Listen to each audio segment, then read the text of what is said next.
சங்கீதம் 19. வானங்கள் தேவனுடைய மகிமையை வெளிப்படுத்துகிறது.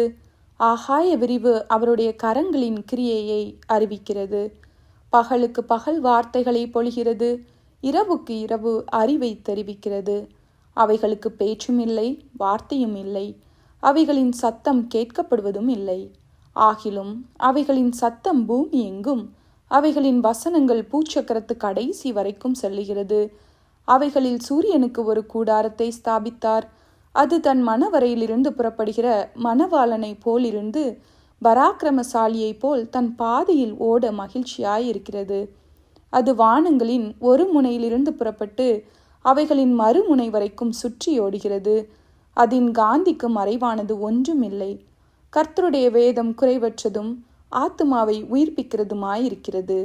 கர்த்தருடைய சாட்சி சத்தியமும் பேதையை ஞானியாக்குகிறதுமாயிருக்கிறது. கர்த்தருடைய நியாயங்கள் செம்மையும் இருதயத்தை சந்தோஷிப்பிக்கிறதுமாயிருக்கிறது. கர்த்தருடைய கற்பனை தூய்மையும் கண்களை தெளிவிக்கிறதுமாயிருக்கிறது. கர்த்தருக்கு பயப்படுகிற பயம் சுத்தமும் என்றைக்கும் நிலைக்கிறதுமாயிருக்கிறது. கர்த்தருடைய நியாயங்கள் உண்மையும் அவைகள் அனைத்தும் நீதியுமாயிருக்கிறது.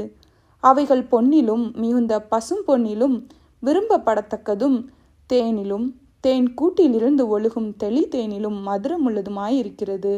அன்றியும் அவைகளால் உமது அடியேன் எச்சரிக்கப்படுகிறேன்.